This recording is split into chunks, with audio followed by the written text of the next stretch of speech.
आदरणीय धर्म प्रेमी सज्जनों, सादर नमस्ते। मैं जेठालाल विश्वकर्मा आप सभी का हार्दिक स्वागत करता हूं। कहानी मुंशी प्रेमचंद जी की कहानी का शीर्षक है अलगौजा अर्थात बंटवारा भाग 2। मुलिया ने विजय के गर्व से कहा, इतने दिनों से घर की मालकिन बनी हुई है, राजपाट छोड़ते किसे अच्छा लगता है। बहन, मैं उनका बुरा नहीं चाहती, लेकिन एक आदमी की कमाई में कहाँ तक बरकत होगी। मेरी भी तो यही खाने पीने पहनने ओढ़ने के दिन हैं। अभी उनके पीछे मरो, फिर बाल बच्चे हो जाएं, उनके पीछे मरो, सारी जिंदगी रोते ही कट जाए। एक बहू बोली, बुढ़िया ये चाहती है कि ये बस जन्म भर लौंडी बनी रहे, मोटा झोटा खाए और पड़ी रहे। दूसरी बहू बोली, किस भरोसे पर कोई मरे, अपने लड़के तो बात नहीं पूछते, पराए लड़कों का क्या भरोसा। कल इनके हाथ पाँव हो जाएंगे, फिर कौन पूछता है। अपनी अपनी मेहरिया का मुंह देखेंगे, पहले से ही फटकार देना अच्छा है, फिर तो कोई कलंक ना होगा। मुलिया पानी लेकर गई, खाना बनाया और रघु से बोली, जाओ नहा आओ, रोटी तैयार है। रघु ने मानो सुना ही नहीं, सिर पर हाथ रखकर द्वार की तरफ ताकता रहा। मुलिया बोली, क्या कहती हूँ, कुछ सुनाई नहीं देता क्या। रोटी तैयार है, जाओ नहा आओ। रघु ने कहा, सुन तो रहा हूँ, क्या बहरा हूँ, रोटी तैयार है तो जाकर खा लें, मुझे भूख नहीं है। मुलिया ने फिर कुछ नहीं कहा, जाकर चूल्हा बुझा दिया, रोटियां उठाकर छीके पर रख दी और मुंह ढांक कर लेट रही।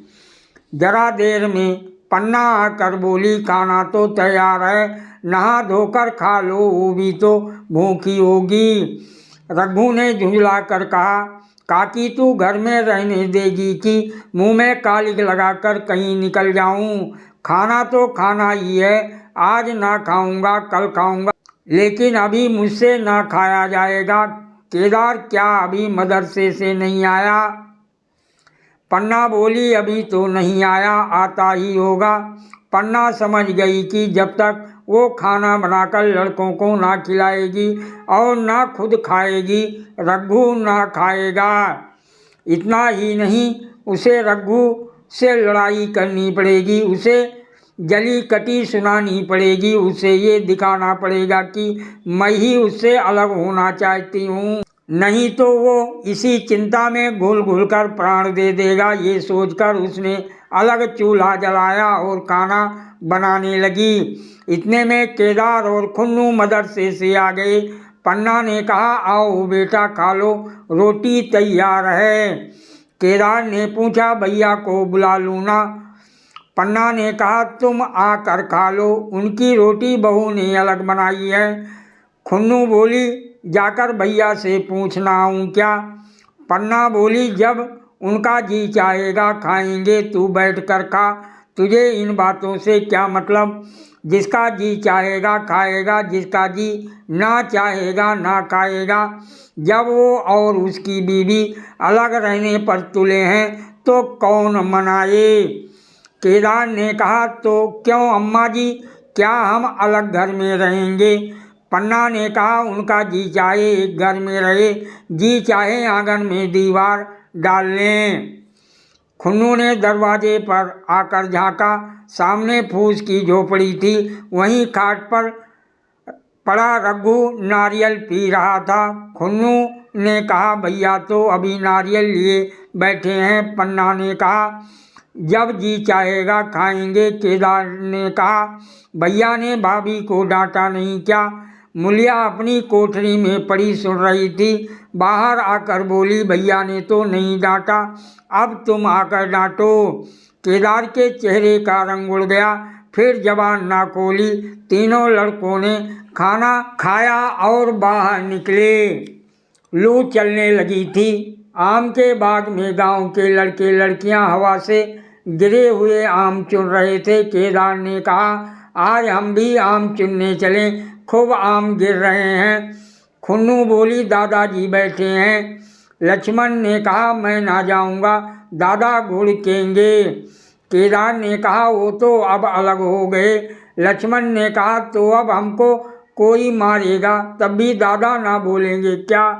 केदार ने कहा, वाह, तब तो क्यों ना बोलेंगे। रघु ने तीनों लड़कों को दरवाजे पर खड़े देखा पर कुछ बोला नहीं। पहले तो वो घर से बाहर निकलते ही उन्हें डांट बैठता था, पर आज वो मूर्ति के समान निश्चल बैठा रहा। अब लड़कों को कुछ साहस हुआ, कुछ दूर और आगे बढ़े। रघु अब भी ना बोला, कैसे बोले? वो सोच रहा था, काकी ने लड़कों को खिला पिला दिया, मुझसे पूछा तक नहीं।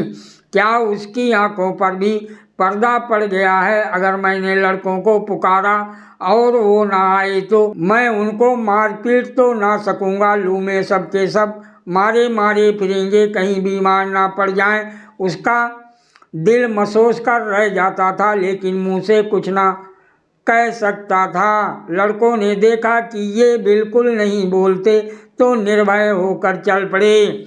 सहसा मुलिया ने आकर कहा, अब तो उठोगे कि अब भी नहीं? जिनके नाम पर फाका कर रहे हो उन्होंने मज़े से लड़कों को खिलाया और आप खाया, अब आराम से सो रही है। मोर पिया मेरी बात ना पूछे, मोर सुहागिन नाव। एक बार भी तो मुँह से ना फटा कि भैया खा लो। रघु को इस समय मर्मांतक पीड़ा हो रही थी। मुलिया के इन कठोर शब्दों ने घाव पर नमक छिड़क दिया। दुखित नेत्रों से देख कर बोला, तेरी जो मर्जी थी वही तो हुआ, अब जा ढोल बजा। मुलिया बोली, नहीं, तुम्हारे लिए थाली परोसे बैठी है। रघु ने कहा, मुझे चिढ़ा मत, तेरे पीछे मैं भी बदनाम हो रहा हूँ। जब तू किसी की होकर नहीं रहना चाहती तो दूसरे को क्या गरज है जो तेरी खुशामद करे? जाकर काकी से पूछ, लड़के आम चुनने गए हैं, उन्हें पकड़ लाऊं। मुलिया अंगूठा दिखाकर बोली, ये जाता है, तुम्हें 100 बार गरज हो, जाकर पूछो। इतने में पन्ना भी भीतर से निकल आई। रघु ने पूछा, लड़के बगीचे में चले गए काकी, लू चल रही है। पन्ना ने कहा, अब उनका कौन पुछत्तर है? बगीचे में जाएं, पेड़ पर चढ़ें, पानी में डूबें, मैं अकेली क्या क्या करूं? रघु ने कहा, जाकर पकड़ लाऊं। पन्ना बोली, जब तुम्हें अपने मन से नहीं जाना है तो फिर मैं जाने को क्यों कहूं? तुम्हें रोकना होता तो रोक ना देते, तुम्हारे सामने ही तो गए होंगे। पन्ना की बातें पूरी ना हुई थी कि रघु ने नारियल कोने में रख दिया और बाग की तरफ चला। रघु लड़कों को लेकर बाग से लौटा तो देखा मुलिया अभी तक झोपड़ी में खड़ी है। बोला, तू जाकर खा क्यों नहीं लेती? मुझे तो इस बेला भूख नहीं है। मुलिया ऐंठ कर बोली, हाँ, भूख क्यों लगेगी? भाइयों ने खाया, वो तुम्हारे पेट में पहुंच ही गया होगा। रघु ने दांत पीस कर कहा, मुझे जला मत मुलिया, नहीं अच्छा ना होगा। खाना कहीं भागा नहीं जाता, एक बेला ना खाऊंगा तो मर ना जाऊंगा। क्या तू समझती है घर में आज कोई छोटी बात हो गई है? तूने घर में चूल्हा नहीं जलाया, मेरे कलेजे में आग लगाई है। मुझे घमंड था कि और चाहे कुछ भी हो जाए पर मेरे घर में फूट का रोग ना आने पावेगा, पर तूने मेरा घमंड चूर कर दिया। प्रारब्ध की बात है। मुलिया तिनक कर बोली, सारा मोह छो तुम्ही को है कि और किसी को भी है? मैं तो किसी को तुम्हारी तरह बिसोरते नहीं देखती। रघु ने ठंडी सांस खींचकर कहा, मुलिया, घाव पर नोन ना छिड़के, तेरे ही कारण मेरी पीठ में धूल लग रही है। मुझे इस गृहस्थी का मोह ना होगा तो किसे होगा? मैंने ही तो इसे मर मर जोड़ा, जिनको गोद में खिलाया वही अब मेरे पटीदार होंगे। जिन बच्चों को मैं डांटता था उन्हें आज कड़ी आंखों से भी नहीं देख सकता। मैं उनके भले के लिए भी कोई बात करूं तो दुनिया यही कहेगी कि ये अपने भाइयों को लूटे लेता है। जा मुझे छोड़ दे, अभी मुझसे कुछ ना खाया जाएगा। मुलिया बोली, मैं कसम रखा दूंगी, नहीं चुपके से चले चलो। रघु ने कहा, देख अब भी कुछ नहीं बिगड़ा है, अपनी हट छोड़ दे। मुलिया ने कहा, हमारा ही लहू पिए जो खाने ना उठें। रघु ने कानों पर हाथ रखकर कहा, ये तूने क्या किया मुलिया, मैं तो उठ ही रहा था, चल खा लूँ। नहाने धोने कौन जाए, लेकिन इतना कह देता हूँ कि चाहे 4 की जगह 6 रोटियाँ खा जाऊँ, चाहे तो मुझे घी के मटके में ही डुबो दे, ये दाग मेरे दिल से ना मिटेगा। मुलिया ने कहा, दाग साग सब मिट जाएगा, पहले सबको ऐसा ही लगता है, देखते नहीं हो उधर कैसी चैन की बंसी बज रही है। वो तो मना ही रही थी कि किसी तरह ये सब अलग हो जाएं। अब वो पहले की सी चांदी तो नहीं है कि जो कुछ घर में आवे सब गायब, अब क्यों हमारे साथ रहने लगी। रघु ने आहत स्वर में कहा, इसी बात का तो मुझे गम है, काकी से ऐसी आशा ना थी। रघु खाने बैठा तो कौर बिस के घूंट सा लगता था, जान पड़ता था रोटियां भूसी की हैं, दाल पानी सी लगती थी, पानी भी कंड के नीचे ना उतरता था। दूध की तरफ देखा तक नहीं, 2-4 ग्रास खाकर उठाया, जैसे किसी प्रियजन के श्राद्ध का भोजन हो। रात का भोजन भी उसने इसी तरह किया। भोजन क्या किया, कसम पूरी की। रात भर उसका चित्त उद्विग्न रहा, एक अज्ञात शंका उसके मन पर छाई हुई थी, जैसे भोला मातो द्वार पर बैठा रो रहा हो। वो कई बार चौंक कर उठा, ऐसा जान पड़ा भोला उसकी ओर तिरस्कार की आंखों से देख रहा है। वो दोनों जो उनका भोजन करता था, पर जैसे शत्रु के घर भोला की शोक मगन मूर्ति आंखों से ना उतरती थी। रात को उसे नींद ना आती, वो गांव में निकलता तो इस तरह मुंह चुराए सिर झुकाए मानो गो हत्या की हो। 5 साल गुजर गए। रघु अब 2 लड़कों का बाप था। आंगन में दीवार खिंच गई थी, खेतों में मेड़े डाल दी गई थी और बैल बधिए बांट लिए गए थे। केदार की उम्र अब 16 साल की हो गई थी। उसने पढ़ना छोड़ दिया था और खेती का काम करता था। खुन्नू गाय चराता था। केवल लक्ष्मण अब तक मदरसे जाता था। पन्ना और मुलिया दोनों एक दूसरे की सूरत से जलती थी। मुलिया के दोनों लड़के बहुधा पन्ना ही के पास रहते, वही उन्हें उपटन मलती, वही काजल लगाती, वही गोद में लिए फिरती, मगर मुलिया के मुँह से अनुग्रह का एक शब्द भी ना निकलता। ना पन्ना ही इसकी इच्छुक थी, वो जो कुछ करती निर्भाव से करती थी। उसके 2 लड़के कमाऊ हो गए थे। लड़की खाना पका लेती थी, वो खुद ऊपर का काम काज कर लेती। इसके विरुद्ध रघु अपने घर का अकेला था, वो भी दुर्बल आसक्त, जवानी में बूढ़ा। अभी आयु 30 वर्ष से अधिक ना थी, लेकिन बाल खिचड़ी हो गए थे, कमर भी झुक चली थी, खांसी ने जीर्ण कर रखा था। देखकर दया आती थी। और खेती पसीने की वस्तु है, खेतों की जैसी सेवा होनी चाहिए वो उससे ना हो पाती, फिर अच्छी फसल कहाँ से आती। कुछ ऋणी भी हो गया था, वो चिंता और भी मारे डालती थी। चाहिए तो ये था कि अब उसे कुछ आराम मिलता। इतने दिनों के निरंतर परिश्रम के बाद सिर का बोझ कुछ हल्का होता, किंतु मुलिया की स्वार्थपरता और अदूरदर्शिता ने लहराती हुई खेती उजाड़ दी। अगर सब एक साथ रहते तो वो अब तक पेंशन पा जाता। मजे से द्वार पर बैठा हुआ नारियल पीता, भाई काम करता, वो सलाह देता, मैं तो बना फिरता, कहीं किसी के झगड़े चुकाता, कहीं साधु संतों की सेवा करता। पर वो अवसर हाथ से निकल गया। अब तो चिंता भार दिन दिन बढ़ता जाता था। आखिर उसे धीमा धीमा ज्वर रहने लगा। हृदय शूल चिंता, कड़े परिश्रम और अभाव का यही पुरस्कार है। पहले कुछ परवाह ना की, समझा आप ही आप अच्छा हो जाएगा, मगर कमजोरी बढ़ने लगी तो दवा की फिक्र हुई। जिसने जो बता दिया खा लिया।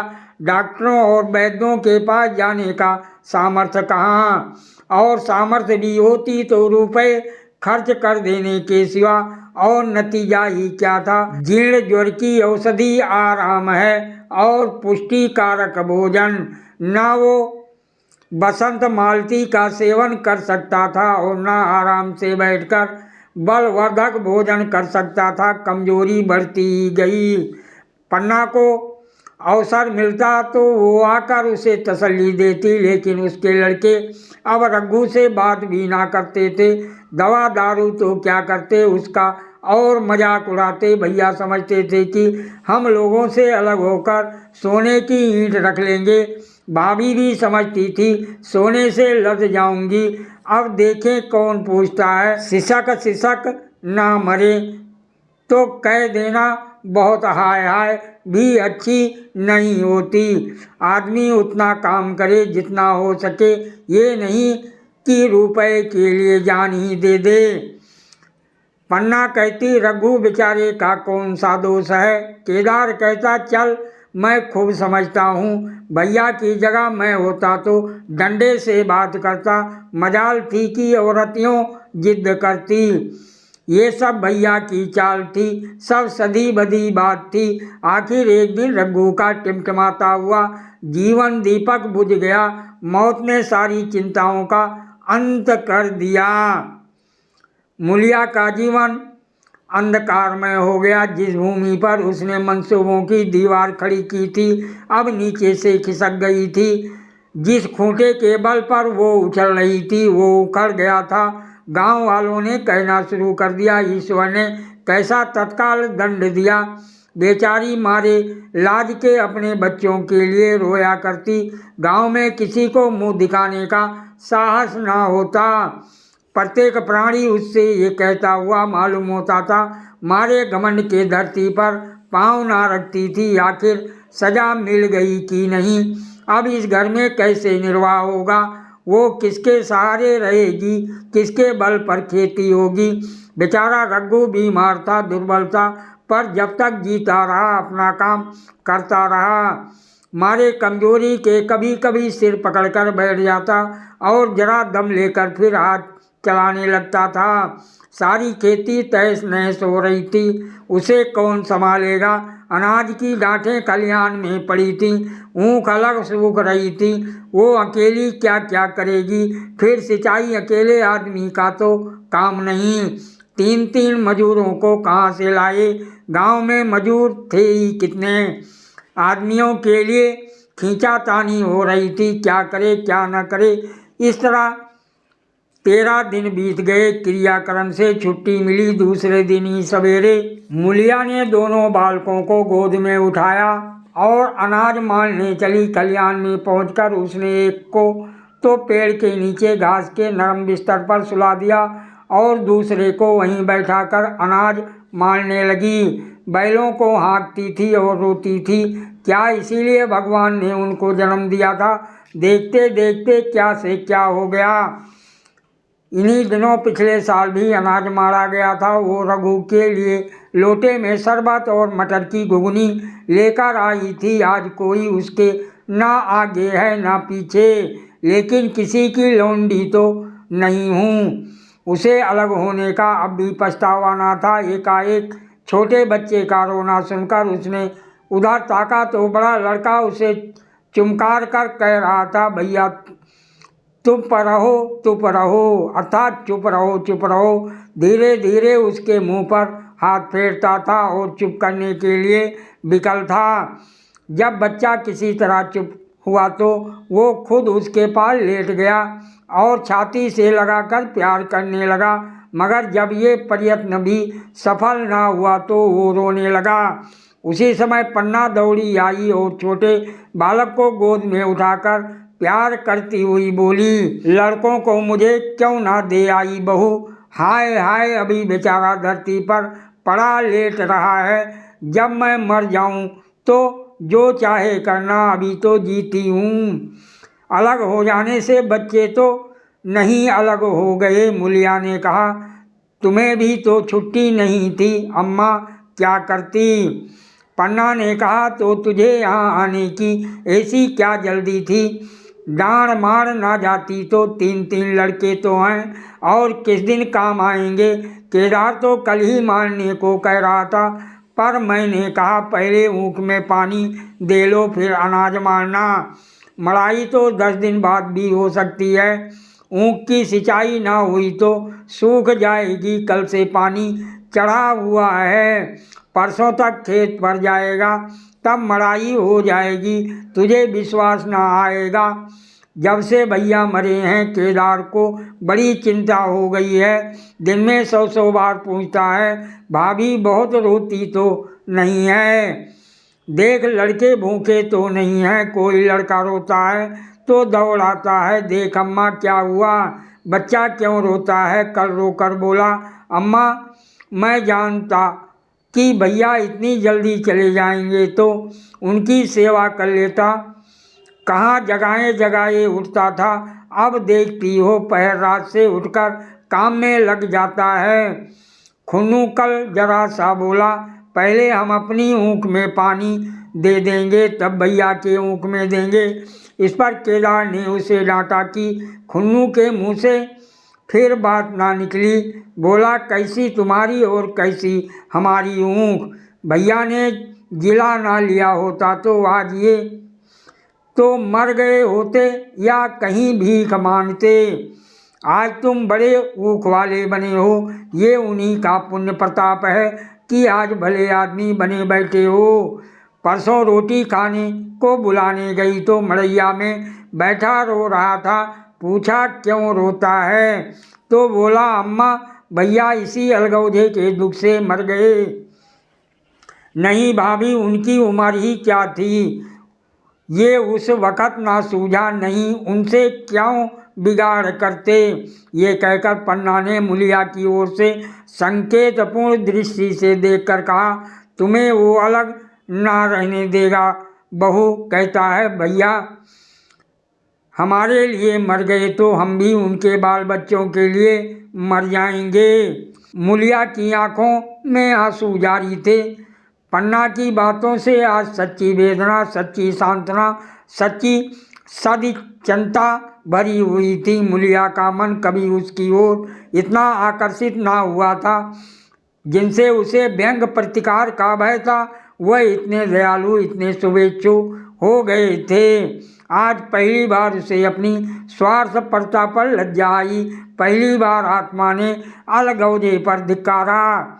इस घटना को हुए 5 साल गुजर गए। पन्ना आज बूढ़ी हो गई है। केदार घर का मालिक है, मुलिया घर की मालकिन है। खुन्नू और लक्ष्मण के विवाह हो चुके हैं, मगर केदार अभी तक कुंवारा